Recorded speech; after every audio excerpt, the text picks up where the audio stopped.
বিশ্বনবী মুহাম্মদ রাসূলুল্লাহ সাল্লাল্লাহু আলাইহি ওয়াসাল্লাম মক্কা ছেড়ে হিজরত করে মদিনায় চলে গেলেন। নবীজি মক্কা ছেড়ে মদিনায় চলে গেলেন। 20 বছরের একজন যুবক আব্দুল উজ্জা চাচার কাছে লালিত পালিত হচ্ছে।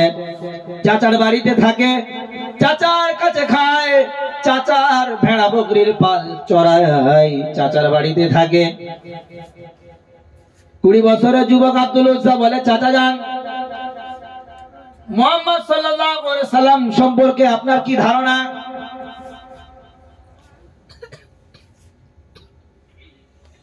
আমার তো মনে হয় তিনি শেষ নবী, আখিরি জামানার পয়গম্বর।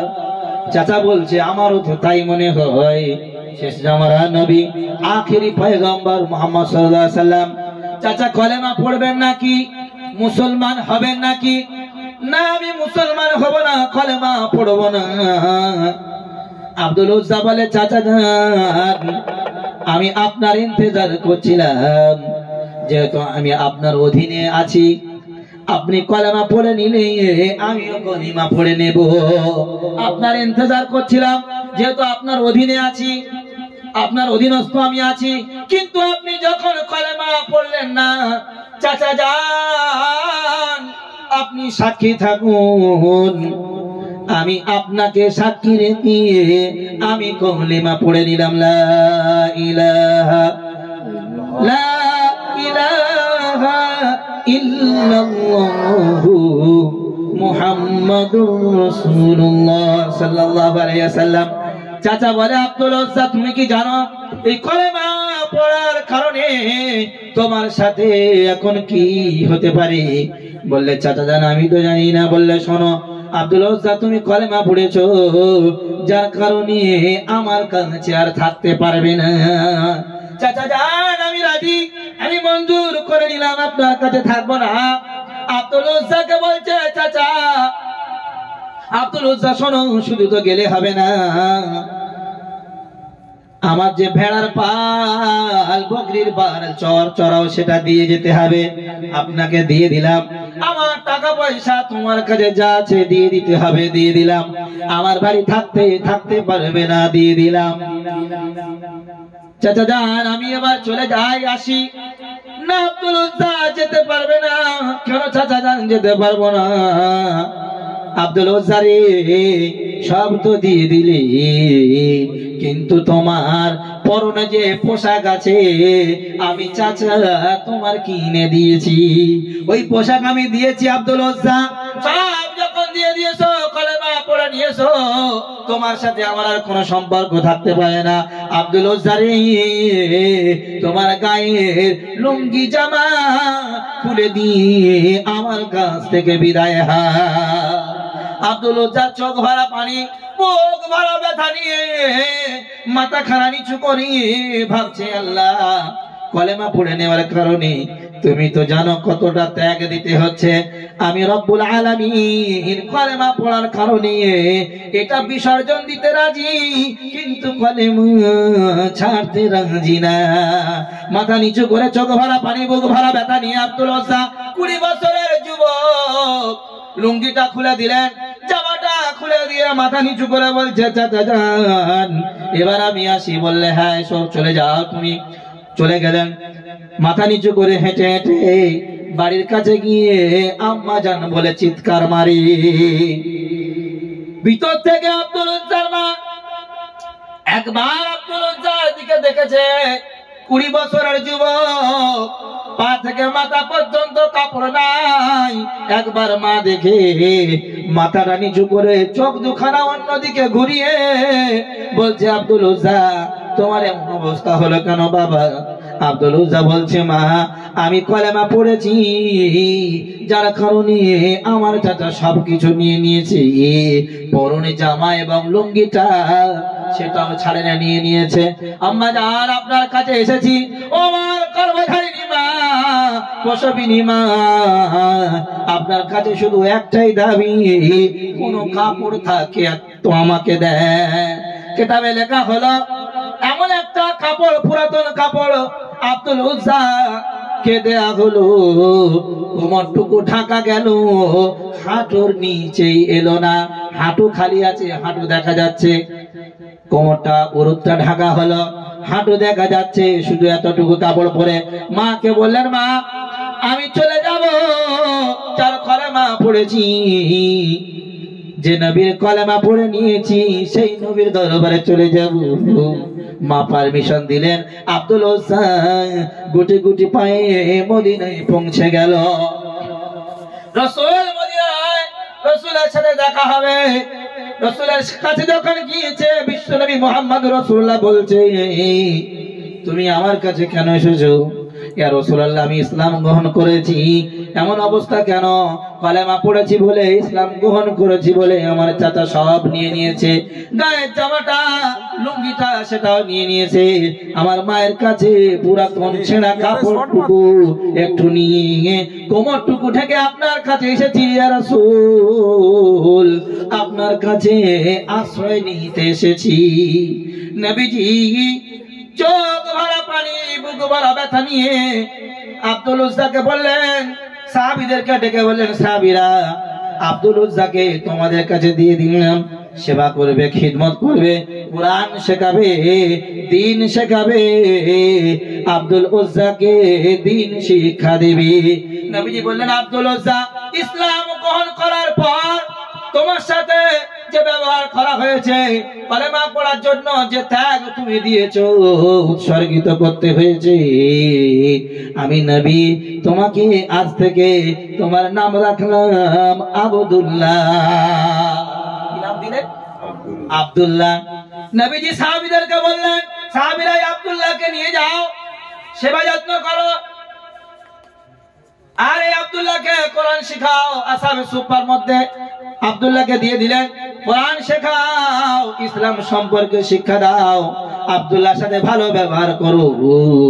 সাহাবীরা কয়েকদিন পরে নবীকে শিক্ষা দিচ্ছেন, ইয়া রাসূলুল্লাহ, ওই আব্দুল্লাহ এত জোরে জোরে চিৎকার দিয়ে কোরআন পড়ি, ইয়া রাসূলুল্লাহ আমাদের ঘুম হয় না, আমাদের ঘুমের মধ্যে ব্যাঘাত ঘটে। নবীজি বললেন, সাহাবীরা শোনো, আব্দুল্লাহ, ওই আব্দুল উজ্জা থেকে আব্দুল্লাহর শিকায়ত আমি নবী মুহাম্মদ রাসূলুল্লাহর কাছে কোনোদিন করবে না। সাহাবীরা রে, তোমরা জানো না আমার সাহাবী আব্দুল্লাহ কলেমা পড়ার কারণে কতটা বিসর্জন দিতে হয়েছে, কতটা ত্যাগ তাকে স্বীকার করতে হয়েছে, প্রচুর কষ্ট করতে হয়েছে। চিল্লে চিল্লে কোরআন পড়তে দাও, আব্দুল্লাহর শিকায়েত আমার কাছে করবে না। নবী মুহাম্মদ রাসূলুল্লাহ এরপরে বললেন, উহুদের যুদ্ধের দামামা বেজে গেছে, জিহাদের ময়দানে যেতে হবে, মাল সামান কার কাছে কতটুকু আছে জড়ো করো। প্রত্যেকটা সাহাবী মাল সামান জড়ো করেছে জিহাদে যাওয়ার জন্য। আব্দুল উজ্জা নবীজির পাশে দাঁড়িয়ে ঝরঝর করে কাঁদে। আব্দুল উজ্জা, তুমি কাঁদো কেন? আমার সাহাবী আব্দুল্লাহ, তুমি কাঁদো কেন? ইয়া রাসূলুল্লাহ, আমি এই জন্য কাঁদি, প্রত্যেকটা সাহাবী কম বেশি জিহাদে যাওয়ার জন্য, জিহাদে শরীক হওয়ার জন্য মালও দিয়েছে, জানও দেবে। আমি নিঃস্ব গরিব, আমি অসহায়, আমার মাল কিছু নাই। ইয়া রাসূলুল্লাহ, আপনি আমার জন্য দোয়া করুন। আমি মাল দিতে পারলাম না, কিন্তু জিহাদের ময়দানে গিয়ে ইসলামের জন্য আমি যেন আমার জীবনটা দিতে পারি।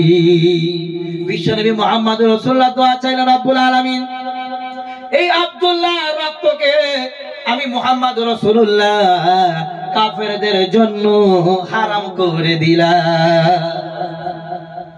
হযরত আব্দুল্লাহ রাদিয়াল্লাহু তাআলা বলেন, ইয়া রাসূলুল্লাহ, আমি চেয়েছি জিহাদের ময়দানে গিয়ে শহীদ হব, আপনি দোয়া চাইলেন আল্লাহর কাছে, কাফেরদের জন্য আমার রক্তকে হারাম করলে। রাসূল বলছেন, আব্দুল্লাহ, আমি নবী জানি, তুমি জানো না, যতটা ত্যাগ তুমি কলেমা পড়ার জন্য দিয়েছো, তুমি জিহাদে গিয়ে মারা গেলে শহীদ হয়ে যাবে, আর যদি জিহাদে না গিয়ে জ্বরে মারা যাও তাহলেও শহীদ হবে।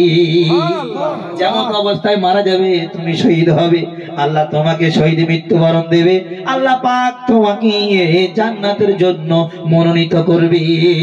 জিহাদে চলে গেল, সবাই জিহাদে চলে গেল। জিহাদ থেকে ফিরে এসে দেখে হযরত আব্দুল্লাহ রাদিয়াল্লাহু তাআলা আনহুর প্রচন্ড জ্বর এসেছে, প্রচন্ড জ্বর এসেছে।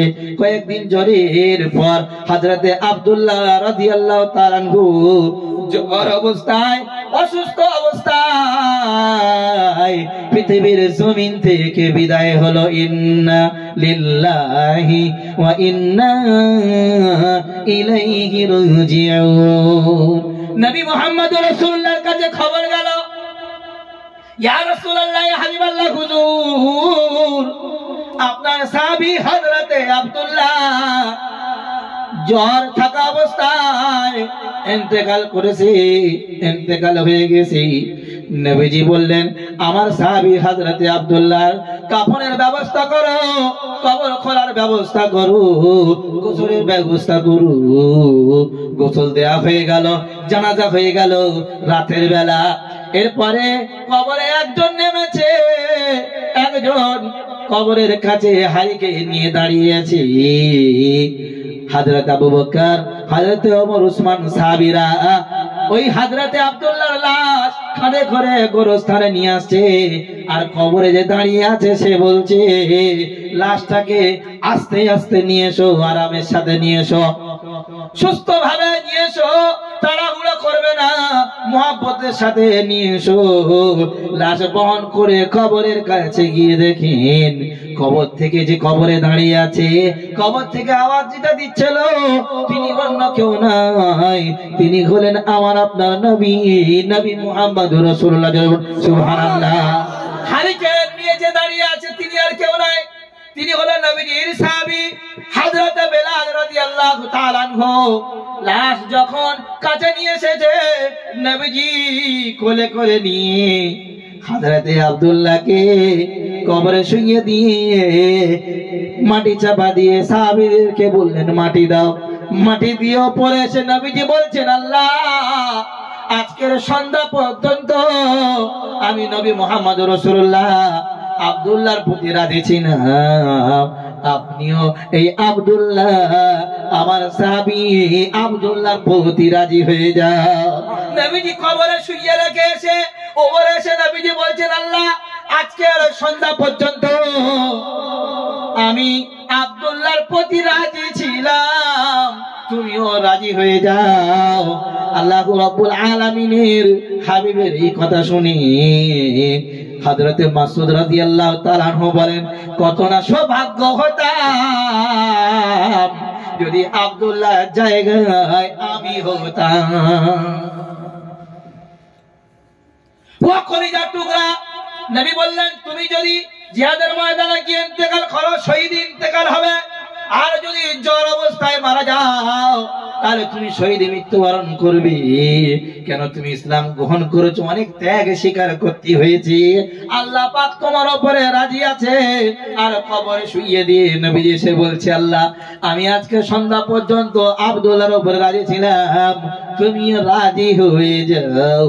তার মানে বোঝা যায় কোনো সন্দেহ নই, নিঃসন্দেহে হযরত আব্দুল্লাহ জান্নাতি।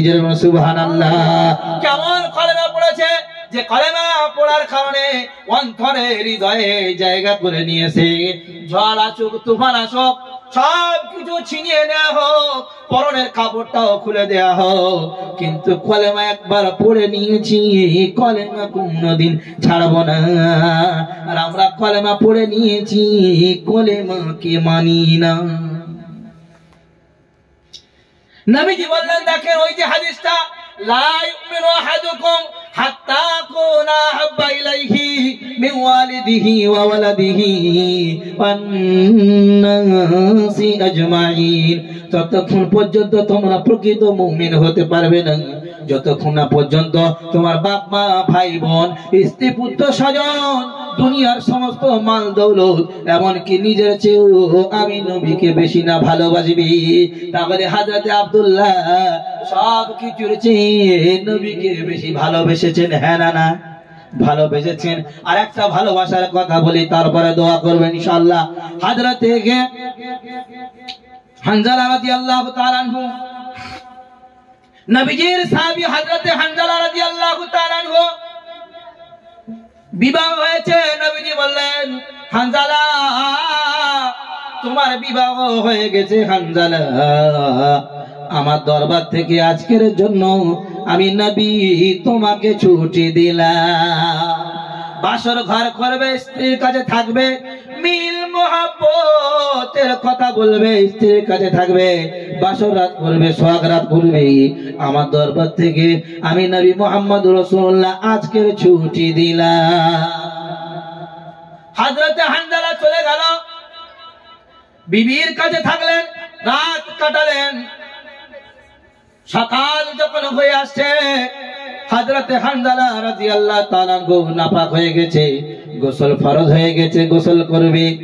এমত অবস্থায় গোসলখানায় গিয়েছে, গোসলের পানি ঢালবে, এমন কাছাকাছির সময় কে যেন বলে উঠলো, আল্লাহ হুকুম হয়েছে, রাসূলের পক্ষ থেকে এলান হয়েছে, উহুদের যুদ্ধের ময়দানে যেতে হবে, আল্লাহর দিন জিন্দা করতে হবে। হযরতে হানজালা মনে মনে চিন্তা করে, পানি গায়ে ঢালবো, পাক হব, শুকনো কাপড় পরবো, জিহাদের ময়দানে যাব, ততক্ষণ দেরি হয়ে যাবে, দেরি হয়ে যাবে। গোসল করলো না, ওই অবস্থায় দৌড়ে বিবির কাছে বাড়ির মধ্যে চলে এলো, বিবিরে গোসল করা হবে না। ও বিবি শোনো, আমি তোমাকে ভালোবাসি, কিন্তু আল্লাহ এবং রাসূলের থেকে বেশি ভালোবাসি না। ও বিবি শোনো, আমি জিহাদের ময়দানে যাব, আমি শহীদ হব, আল্লাহর জন্য আমার জীবনকে দিয়ে দেব। বিবিরে তুমি যদি সবর করো, ইনশাআল্লাহ জান্নাতে দেখা হবে। বিবি দেখুন বলছে, স্বামী আমি আপনাকে ভালোবাসি, কিন্তু আল্লাহ এবং রাসূলের থেকে বেশি ভালোবাসি না। আমি আপনাকে আল্লাহর জন্য ছেড়ে দিলাম, আমি সবর করব, আমি জান্নাতে আপনাকে পাওয়ার জন্য। ঢাল তরোয়াল নিলেন, উহুদের যুদ্ধের ময়দানে গেল, শহীদ হয়ে গেল। ইন্না লিল্লাহি ওয়া ইন্না ইলাইহি রাজিউন। রাসূলের সাহাবী হযরতে হানজালা শহীদ হয়ে গেল, সকাল হয়ে গেছে। ওই যে নববধূ হযরতে হানজালার স্ত্রী রাসূলের দরবারে গিয়ে, আসসালামু আলাইকা ইয়া রাসূলুল্লাহ, হাবিবাল্লাহ, ইয়া রাসূলুল্লাহ, আমি সেই আপনার সাহাবী হযরতে হানজালার নববধূ, নতুন স্ত্রী। ইয়া রাসূলুল্লাহ, ইয়া হাবিবাল্লাহ, আমার স্বামী আপনার পক্ষ থেকে জিহাদের এলান হয়েছে, এলান শুনে বাসর রাত করেছে, ফরজ গোসল আদায় করে নাই, নাপাক অবস্থায় জিহাদের ময়দানে গিয়ে শহীদ হয়েছে। ইয়া রাসূলুল্লাহ, আমি আপনার কাছে স্বীকার করতে আসিনি, ইয়া রাসূলুল্লাহ, শুধু এতটুকু বলতে এসেছি, জিহাদের ময়দানে গিয়ে যারা আল্লাহর জন্য শহীদ হয়, ওদেরকে কাফন হয় না, গোসল হয় না, ওই অবস্থায় কবর দিতে হবে। কিয়ামতের ময়দানে ওই টাটকা রক্ত গায়ে থেকে বার হবে, অমত অবস্থায় আল্লাহর দরবারে হাজির হবে, আল্লাহ পাক জান্নাতের ফয়সালা করবে। ইয়া রাসূলুল্লাহ, জিহাদে যারা যায়, শহীদ যারা হয়, জীবন যারা দেয়, তাদের গোসল হয় না, কিন্তু ইয়া রাসূলুল্লাহ, আমার স্বামী নাপাক অবস্থায় আছে, এই জন্য আপনি আমার স্বামীর লাশটা নিয়ে গোসলের ব্যবস্থা করুন। রাসূল সাল্লাল্লাহু আলাইহি সাল্লাম কষ্ট পেলেন, বুক ভরা ব্যথা, চোখ ভরা পানি, আর বলছে আমি আমার সাহাবীকে পাঠিয়েছিলাম বাসর রাত করতে, কিন্তু আমার সাহাবী হানজালা আমাকে এত ভালোবাসে, নিজের নতুন বিবির চেয়ে, নিজের জীবনের চেয়ে আমি এবং আমার আল্লাহকে বেশি ভালোবাসি। জিহাদের ময়দানে গিয়ে শহীদ হয়েছে। সাহাবীদেরকে বললেন ওই যুদ্ধে 70 থেকে 72 জন সাহাবী শহীদ হয়েছিলেন। সাহাবীদেরকে লাশ জড়ো করো। সমস্ত সাহাবীর লাশ পাওয়া গেল, কিন্তু হযরতে হানজালা রাদিয়াল্লাহু তাআলা আনহুর লাশ পাওয়া যায় না। রাসূলের কাছে সাহাবীরা এসে বলছে, ইয়া রাসূলুল্লাহ, আপনার সাহাবী হযরতে হানজালার লাশ পাওয়া যায় না। রাসূল চিন্তিত। হযরত জিবরাইল এসে, ইয়া রাসূলুল্লাহ, হাবিবাল্লাহ, আপনি চিন্তিত হবেন না। দেখেন, যে সাহাবী নতুন বিবির চেয়ে, জীবনের চেয়ে আপনাকে বেশি ভালোবাসে, আল্লাহকে বেশি ভালোবাসে, আল্লাহর দ্বীনকে বেশি ভালোবাসে, শহীদ হয়ে গেছে।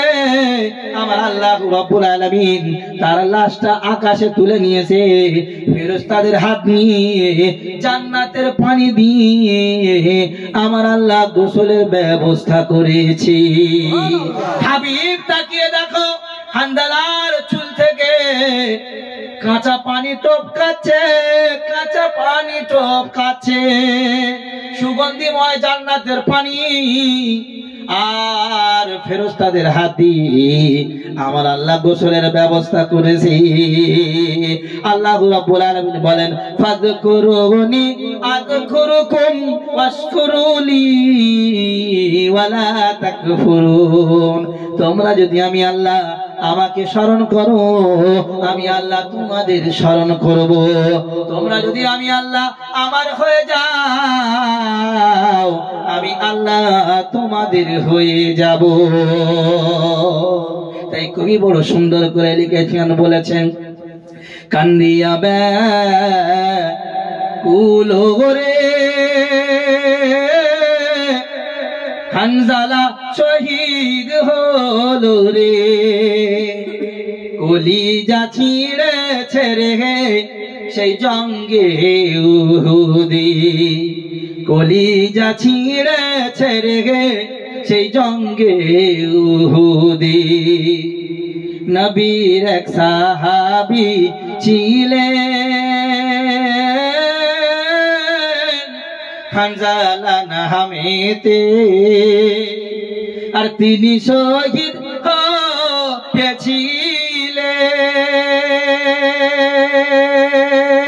হয়েছিলেন জিহাদের ময়দানেতে সেই জঙ্গে উহুদি। নবীর ডাকে আধার রাতে কহেন বিবির তরে, বিয়ে রাতে চললাম রানে, বিদায় দেওয়া মারে রে যাব জঙ্গে উহুদি। নবীর ডাকে আধার রাতে কহেন বিবির তরে, বিয়ে রাতে চললাম রানে, বিদায় দেওয়া মারে রে যাব জঙ্গে উহুদি। হাত তুলে স্ত্রী বলে, আল্লাহর দরবারে বিয়ে রাতে নবস্বামী, সপিলাম তো মারে রে সেই জঙ্গে উহুদি। যুদ্ধে গেলেন শহীদ হইলে নাপাক হালাতে, নবী জেনে সাহাবাদের বলেন গোসল দিতে সেই জঙ্গে উহুদি। যুদ্ধে গেলেন শহীদ হইলে নাপাক হালাতে, আর নবী জেনে হাবাদে বলেন গোসল দিতে রে সেই জঙ্গে উহুদি অমনি গইবি নবীজি পাইলেন শুনিতে হানজালার গোসল হয়েছে ফেরেশতাদের হাতের জান্নাতের পানিতে যুদ্ধে গেলেন শহীদ হইলেন নাপাক হালাতে নবী জেনে সাহাবাদে বলেন গোসল দিতে রে সেই জঙ্গে উহুদি অমনি গইবি নবীজি পাইলেন শুনিতে হানজালার গোসল হয়েছে ফেরেশতাদের হাতের জান্নাতের পানিতে কান্দিয়া ব্যাকুল রে হানজালা শহীদ হলো রে কলিজা ছিঁড়েছে রে সেই জঙ্গে উহুদে কলিজা ছিঁড়েছে রে সেই জঙ্গে উহুদে কলিজা ছিঁড়েছে রে সেই জঙ্গে উহুদে